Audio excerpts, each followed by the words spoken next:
आपका एक बार फिर से हमारे यूट्यूब चैनल बायोलॉजी अस पर। मैं शिबा खान आपका स्वागत करती हूँ हमारे इस प्यारे से यूट्यूब चैनल पे। तो बच्चा पार्टी, जैसा कि आप लोगों को पता है, हम यहाँ पे पढ़ने वाले हैं क्लास 11 का चैप्टर नंबर 8, जिसका नाम है cell the unit of life. इस चैप्टर का ऑलरेडी एक लेक्चर मैं रिकॉर्ड कर चुकी हूँ। अगर आपने उसको नहीं देखा है तो आप उसको भी देख लीजिएगा। यहाँ पे आज है हमारा इस चैप्टर का लेक्चर नंबर 2, जिसमें आज हम सेल थ्योरी को देखने वाले हैं। मेक श्योर कीजिएगा कि आप भी अपनी एनसीईआरटी को खोल के बैठे हो, जहाँ पे जो चीज़ मैं बता रही हूँ वहाँ पे आप उस चीज़ को नोट डाउन करते हुए चले। देखिए, इस सीरीज़ को स्टार्ट करने का मेरा पर्पज़ यही है, पढ़ रहे सब, ऑफलाइन भी पढ़ रहे, ऑनलाइन भी पढ़ रहे, लेकिन एनसीईआरटी को समझना अपने आप में एक बहुत ही बड़ी बात हो जाती है। लेकिन मेरी छोटी सी कोशिश है कि मैं एनसीईआरटी को आपको बहुत ही सिंप्लीफाई करके आपकी लैंग्वेज में, क्योंकि देखो, चाहे कोई आप किसी भी बोर्ड से पढ़ रहे हो, आप सीबीएसई बोर्ड से पढ़ रहे हो, आप अपने आईसीएसई बोर्ड से हो, चाहे आप किसी भी बोर्ड से हो, लेकिन हर बच्चे के लिए प्रॉब्लम है। यहाँ तक कि जो सीबीएसई बोर्ड का जो बच्चा है वो भी इंग्लिश मीडियम में पढ़ने के बावजूद उसको भी एनसीईआरटी की लैंग्वेज समझ में नहीं आती, क्योंकि एनसीईआरटी की लैंग्वेज अपना में बहुत बड़ी चीज़ है। तो मैं चाहूँगी कि हर बच्चे को एनसीईआरटी का एक एक वर्ड बहुत ही सिंप्लीफाई करके मैं आपको आपकी खुद की लैंग्वेज में समझा पाऊँ। तो अगर मेरी ये कोशिश कामयाब होती है, मेरी बताई हुई बातें जो मैं आपको समझाने की कोशिश कर रही हूँ, अगर वो आपके समझ में आ जाए, तो एक बार अपना फीडबैक कमेंट बॉक्स में ज़रूर दीजिएगा। और वीडियो अगर अच्छी लगेगी आपको तो लाइक एंड सब्सक्राइब करके ज़रूर जाइएगा। तो स्टार्ट करते हैं हम अपने लेक्चर को। तो इस लेक्चर में हम सेल का इंट्रोडक्शन अपने प्रीवियस लेक्चर में ले चुके हैं। व्हाट इज़ ए सेल, ये भी चीज़ हम कर चुके हैं। आज का जो हमारा टॉपिक होने वाला है, आज का टॉपिक है सेल थ्योरी। तो अगर इस थ्योरी के बारे में आपको पहले स्टार्ट पढ़ने से पहले थोड़ा सा समझाने की कोशिश करूँ तो इसको समझते हैं। चलिए देखो, सेल थ्योरी क्या है। प्रीवियस लेक्चर में मैंने आपको बताया था सेल थ्योरी जो हमारा सेल का इंट्रोडक्शन है, उसमें हमने बात की थी कि सेल क्या है, किस तरीके से सेल को डिस्कवर किया गया है। अकॉर्डिंग टू सेल नंबर हम ऑर्गेनिज्म को क्या बोलते हैं, जैसे कि आपका unicellular organism, multi cellular organism, इसके बारे में हमने डिस्कस की थी।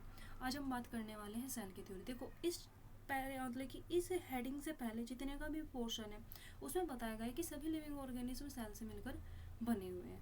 ठीक है, अब यहाँ पे उसी को थ्योरी के फॉर्म में आपको रिप्रेजेंट की गई है। अब ये थ्योरी किसने दी थी, अब यहाँ से आपका चैप्टर बहुत ही अच्छा, अगर आप क्लास 11th में हो तो भी ये टॉपिक आपके लिए मोस्ट ऑफ इम्पोर्टेंट हो जाता है, और अगर आप नीट की प्रिपरेशन कर रहे हो तो आपके लिए तो मोस्ट ऑफ इम्पोर्टेंट हो ही जाता है, क्योंकि ना जाने कितनी बार इस छोटे से पहले से क्वेश्चन पूछ चुका है आपका एनटीए। तो चलिए देखो, बात करते हैं सेल थ्योरी क्या है। इसको आप अपनी लैंग्वेज में समझेंगे। सेल थ्योरी को प्रपोज किया था सबसे पहले दो साइंटिस्ट ने, जिनका नाम है स्लीडन एंड श्वान। जो स्लीडन है वो जर्मन के रहने वाले हैं, प्रोफेशनल से में अपने बोटनिस्ट है, लेकिन उनका जो काम है, जो है प्रोफेशनली है, उनका क्या है, बोटनिस्ट है। बोटनिस्ट किसको बोलते हैं, बोटनिस्ट हम उन साइंटिस्ट को बोलते हैं जो प्लांट की स्टडी करते हैं।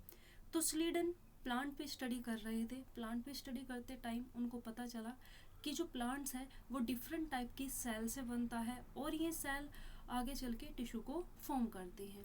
और प्लांट के अंदर आपको पता है मेनली दो टिश्यू देखने को मिलते हैं, एक तो मेरिस्टेमेटिक टिश्यू, एक आपका परमानेंट टिश्यू। मेरिस्टेमेटिक टिश्यू हम उस टिश्यू को बोलते हैं जो कि डिवाइड होके प्लांट की ग्रोथ करता है। परमानेंट टिश्यू आपका वो होगा जब मेरिस्टेमेटिक टिश्यू डिवाइड करना छोड़ देता है तो आपका परमानेंट बन जाता है। ये हमारी बात होगी किसकी, स्लीडन की, जो कि उन्होंने प्लांट के बारे में बताया था कि सभी प्लांट सेल और सेल से बने हुए टिश्यू से मिलकर बनते हैं। बात करें नेक्स्ट साइंटिस्ट है जिनका नाम है हमारे श्वान। श्वान भी जर्मन के रहने वाले साइंटिस्ट है, जो कि जूलॉजिस्ट है। जूलॉजिस्ट किसको बोलते हैं, जो कि एनिमल की स्टडी करते हैं। अब जूलॉजिस्ट है, एनिमल की स्टडी करते हैं, तो जब उन्होंने एनिमल पे स्टडी किया तो उनको देखने को मिला कि एनिमल भी डिफरेंट टाइप के सेल और सेल के प्रोडक्ट से मिलकर बने होते हैं, और सेल के ऊपर एक आउटर मोस्ट कवरिंग पाई जाती है जिसको प्लाज्मा मेम्ब्रेन बहुत टाइम से आप पढ़ते हुए आ रहे हो, पता भी होगा। लेकिन प्लाज्मा मेम्ब्रेन के बारे में जो सबसे पहले बात की थी वो किसने की थी, श्वान ने की थी। लेकिन श्वान है तो एक जूलॉजिस्ट, लेकिन इसके साथ साथ में उन्होंने प्लांट पे भी स्टडी की, और प्लांट पे स्टडी करने के बाद पता चला कि जो प्लांट की जो सेल होती है, प्लांट की सेल में एक आउटर कवरिंग पाई जाती है, एक आउटर मोस्ट कवरिंग पाई जाती है जिसको सेल वॉल पाई जाती है, और प्लांट सेल का यही एक कैरेक्टरिस्टिक फीचर होता है। ठीक है, तो इसी तरीके से श्वान ने अपनी बात रखी और उन्होंने बता दिया कि सभी एनिमल किससे मिलकर बने हुए हैं, सेल से मिलकर बने हुए। अब देखो स्लीडर ने भी प्लांट के रिस्पेक्ट में वही बात की, श्वान ने भी एनिमल के रिस्पेक्ट में वही बात की, दोनों की सेम बात थी और टाइमिंग भी दोनों का सेम था। एक ने आपके 1838 में बोला और एक ने 1309 में बात कर दी, तो बात दोनों की सेम सेम थी। तो इन दोनों ने इकट्ठा हो गए एक थ्योरी प्रपोज की। थ्योरी क्या है कि सभी प्लांट एंड सभी एनिमल सेल और सेल के कंपोनेंट से मिलकर बने हुए। सेल का कंपोनेंट क्या है, टिश्यू। ओवरऑल सभी प्लांट एंड एनिमल सेल और टिश्यू से मिलकर बनते हैं। यह है आपकी सेल थ्योरी। तो ओवरऑल यही है जितनी मैंने आपको बात बताई है। अब उनको हम अपनी एनसीईआरटी से एक बार देख लेते हैं। आई होप आप चीज़ों आपके समझ में आया होगा मैंने क्या बोला है। नहीं आया है तो एक बार इसको एनसीईआरटी से देख लेंगे तो मैं गारंटी देती हूँ कि आपको अच्छी तरीके से समझ में आ जाएगा। चलिए स्टार्ट करते हैं हम अपना आज का टॉपिक जो कि है सेल थ्योरी। तो देखिएगा In 1938 मैथ्यूस स्लेडन एक जर्मन बोटनिस्ट, बात कर रहे हैं हम 1838 की, एक साइंटिस्ट है जिनका नाम है मैथ्यूस स्लेडन, जो कि एक जर्मन के रहने वाले हैं और बोटनिस्ट हैं। Examined a large number of plants and observe that all plants are composed of different kind of cell which form the tissue of plant. क्या बोल रहे हैं यहाँ पे आपको कह दिया गया है कि जो स्लीडन हैं उन्होंने डिफरेंट टाइप के प्लांट पे स्टडी की और ऑब्जर्व किया कि प्लांट डिफरेंट टाइप की सेल और सेल मिलके क्या बनाती है, टिश्यू बनाती है। और आपको पता है अगर हम बात करें ये जो प्लांट है, प्लांट के अंदर मेनली दो टाइप के आपको टिश्यू देखने को मिलते हैं। वे दो टाइप के टिश्यू कौन कौन से हैं, उनमें एक आपका जाता है मेरिस्टेमेटिक और एक हो जाएगा परमानेंट टिश्यू। एक तो है आपका मेरिस्टेमेटिक टिश्यू, मेरिस्टेमेटिक टिश्यू, और दूसरा है आपका permanent tissue, permanent tissue, permanent tissue. Plant mainly इन्हीं दो टिश्यू से मिलकर बनते हैं और स्लीडन ने इन्हीं के बारे में बताया था। ठीक है, तुमने यहाँ तक बात कर ली कि स्लीडन ने क्या बात कर दी। अब बात करते हैं नेक्स्ट, ध्यान दीजिएगा। At about the same time, क्या बोल रही है एनसीईआरटी कि जिस टाइम पे स्लीडन ने प्लांट पे स्टडी की और उनको ऑब्जर्व किया, उसी टाइम के आसपास एक साइंटिस्ट रहे हैं जिनका नाम है थियोडर श्वान। जिन साइंटिस्ट का नाम क्या है, थियोडर श्वान। थियोडर श्वान इन्होंने स्टडी कब की है अपनी 1839, उसी टाइम के आसपास की बात है।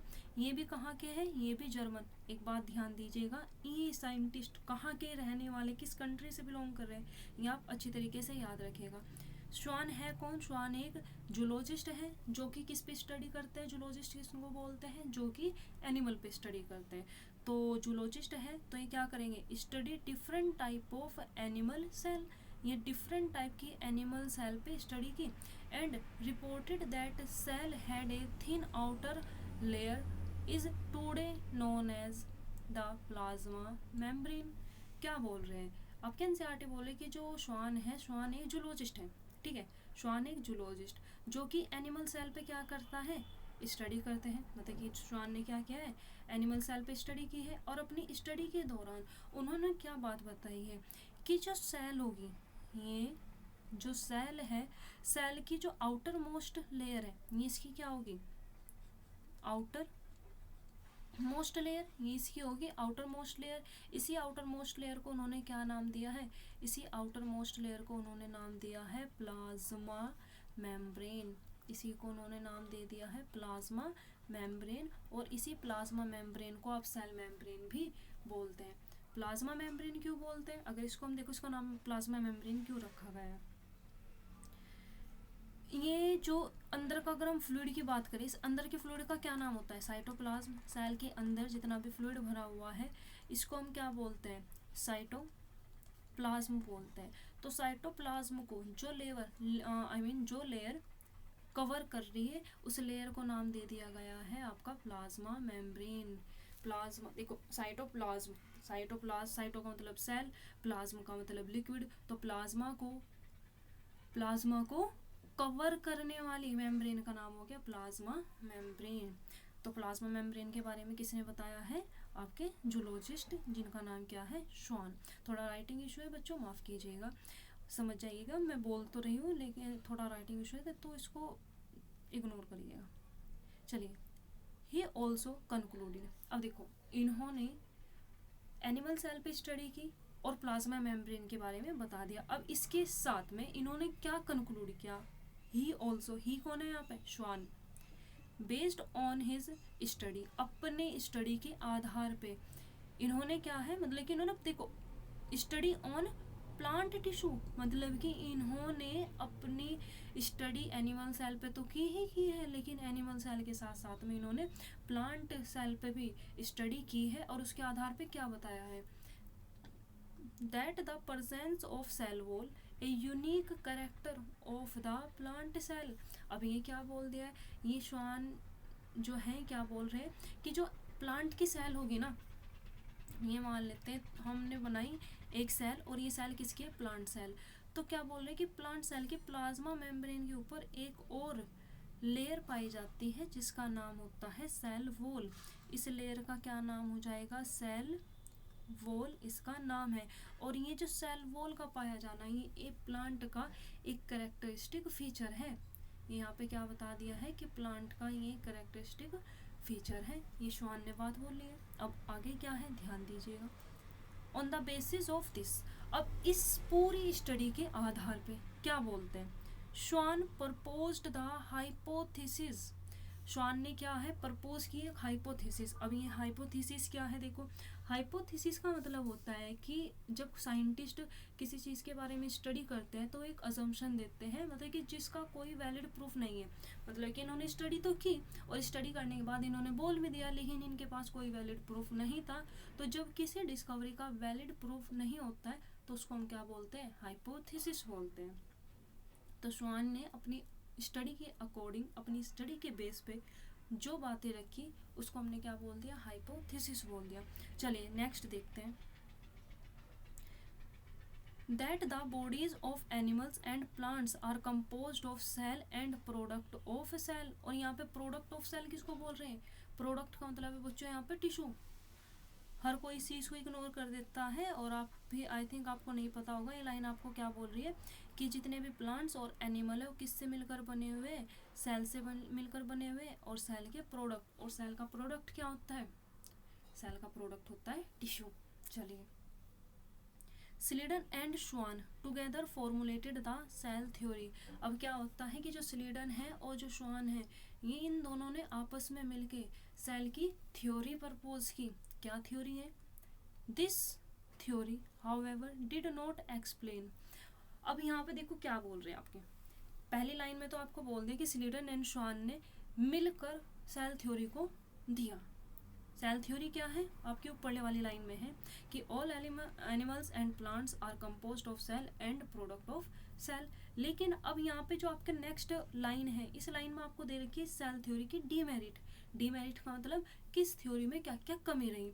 तो इस थ्योरी की सबसे पहली कमी क्या है, जो कि सबसे मेन ही है, कि this theory however did not explain how new cell are formed. मतलब कि स्लीडन एंड श्वान ने अपनी थ्योरी में ये तो बता दिया कि हर एक प्लांट्स एंड हर एक एनिमल किससे मिलकर बना हुआ है? सेल से मिलकर बना हुआ है। लेकिन वो इस बात को नहीं बता पाए कि जो सेल है, सेल किससे बनी हुई है, सेल कहाँ से आई है। तो उनका जो थ्योरी है उसकी क्या हो जाती है? डिमेरिट हो जाता है। ठीक है, चलिए नेक्स्ट देखते हैं। अब यहाँ पे आगे सेल थ्योरी आपकी स्लीडन एंड श्वान के बाद खत्म। अब एक नेक्स्ट साइंटिस्ट आते हैं जिनका नाम है रुडोल्फ विर्चो। नेक्स्ट साइंटिस्ट है जिनका नाम है, चलो इसको अलग कलर के हाइलाइटर से लेते हैं। नेक्स्ट साइंटिस्ट है आपके यहाँ पे रुडोल्फ विर्चो। ध्यान देंगे, इंपॉर्टेंट है, नीट में क्वेश्चन आया हुआ है। साइंटिस्ट है जिनका नाम है रुडोल्फ विर्चो। इन्होंने 1855 में तो हाँ, हम यहाँ पे बात कर रहे थे रुडोल्फ विर्चो की। अब देखो क्या होता है, रुडोल्फ विर्चो है, इनकी जो बात है, देखिए इन्होंने जो थ्योरी दी है वो आपकी है 1855 में। अब इन्होंने देखो क्या बताया, first explain that cell divide and new cell are formed. अब देखो यहाँ पे क्या बोल रहे हैं, फ्रॉम प्री एग्जिस्टिंग सेल। अब देखो इसको अपनी लैंग्वेज में समझते हैं। बात अभी तक हो क्या रही है, यहाँ तक बात है कि स्लीडन एंड श्वान ने अपनी सेल थ्योरी दी। उन्होंने बोल दिया सभी प्लांट और एनिमल आपके सेल और प्रोडक्ट ऑफ द सेल से मिलकर बने हुए, लेकिन वे इस बात को नहीं बता पाए थे कि जो सेल है वो किससे बनी हुई है। तो इस बात को किसने एक्सप्लेन किया है, इसको एक्सप्लेन करने की कोशिश की है 1855 में रुडोल्फ विर्चो ने। इन्होंने क्या बताया कि जो सेल है वो अपनी प्री एग्जिस्टिंग सेल के डिवाइड होने से बनती है। मतलब कि अगर आपके समझ में नहीं आए तो यहाँ पे देखें, कोई हमारे पास एक सेल है, ये सेल है, ये सेल करते डिवाइड और डिवाइड करके ये आपकी दो न्यू सेल को फॉर्म कर लेती है। एक सेल ये बन गई और एक सेल ये बन गई, ये आपकी पेरेंट सेल होगी और ये दोनों आपकी क्या होगी, डॉटर सेल होगी। ये डॉटर सेल है। तो अब बात अगर हम करें ये वाली सेल है, तो ये सेल किससे मिलकर ये किससे बनी है, ये इसके डिवीजन से। अब ये वाली जो सेल है ये अगेन डिवाइड करेगी और ये वाली जो सेल है ये किससे बनी है, ये इसके डिवीजन से बनी है। ये सेल भी आगे चल के डिवाइड करेगी और अगर हम बात करें ये वाली जो सेल है ये भी किसके डिवीजन से बनी है, इसकी प्री एग्जिस्टिंग का मतलब इसकी पहली जो सेल है उस सेल के डिवीजन से बनती है। अब रुडोल्फ विर्चो ये कोई हिंदुस्तानी तो था नहीं जो इतनी आसान लैंग्वेज में बोल देगा। इन्होंने भाई साहब एक मंत्र बोला और मंत्र क्या था, ओमनीज सेलुला ई सेलुला। इन्होंने कौन सा मंत्र बोला है, इन्होंने मंत्र बोला है ओमनीज सेलुला ई सेलुला। और इसका मीनिंग यही है जो कि आपके अभी यहाँ पे लाइन में हमने पढ़ा कि all cell arise from pre existing cell. मतलब कि हर सेल अपनी पुरानी सेल के डिवीजन से ही बनती है। ये बात किसने बोलती है, रुडोल्फ विर्चो। अब 1 मिनट के लिए इसको देखो बोलते हैं। सेल थ्योरी का एक डिमेरिट आया कि जो पुरानी सेल है वो कहाँ से आई। तो इस बात को किसने बताया, रुडोल्फ विर्चो ने। कब, 1855 में। इन्होंने क्या बताया कि हर सेल अपने पहले से परसेंट सेल के डिवीजन से बनती है। उनके उसके जो लाइन उन्होंने दी थी वो लाइन क्या थी, ओमनी सेलुला ई सेलुला। चलिए नेक्स्ट देखते हैं। He modified the hypothesis of Schleiden. अभी बात की थी ना कि स्लीडन ने और जो आपके श्वान है उन्होंने एक हाइपोथेसिस दी थी, तो उनकी हाइपोथेसिस को रुडोल्फ विर्चो ने क्या कर दिया, मॉडिफाई कर दिया और मॉडिफाई करके उनको एक फाइनल शेप दी। फाइनल शेप क्या, and Schwann to give the theory. Schleiden and Schwann की जो हाइपोथेसिस थी उसको फाइनल किसने मॉडिफाई किया, फाइनल शेप। फाइनल शेप किसने दी है, रुडोल्फ विर्चो ने। Cell theory as understood today. और आज जिस सेल थ्योरी को हम जानते हैं वो सेल थ्योरी क्या है, all organism are composed of cell and product of the cell. Cell theory की पहली लाइन के जितने भी एनिमल है, जितने भी प्लांट है, हर एक लिविंग ऑर्गेनिज्म चाहे वो कुछ भी है किससे मिलकर बना हुआ है, सेल से मिलकर बना हुआ है। और इसकी जो दूसरा क्वेश्चन उठा था कि सेल कहाँ से आई है, उसका आंसर ये है, all cell arise from pre existing cell. हर सेल अपनी प्री एग्जिस्टिंग सेल्स के डिवीजन से ही बनती है। तो यहाँ पे आ जाता है, कंप्लीट हो जाता है बच्चों हमारा सेल थ्योरी। इस पॉइंट पर आके आपकी सेल थ्योरी कंप्लीट हो जाती है। एंड आई होप आप सभी के समझ में आई होगी किस तरीके से आपकी सेल थ्योरी है। वीडियो अच्छी लगी तो लाइक कमेंट सब्सक्राइब ज़रूर कीजिएगा और अपना फीडबैक ज़रूर बताइएगा कि लेक्चर आपको कैसा लगा है। Thank you so much. मिलेंगे जल्द ही अपने नेक्स्ट लेक्चर में।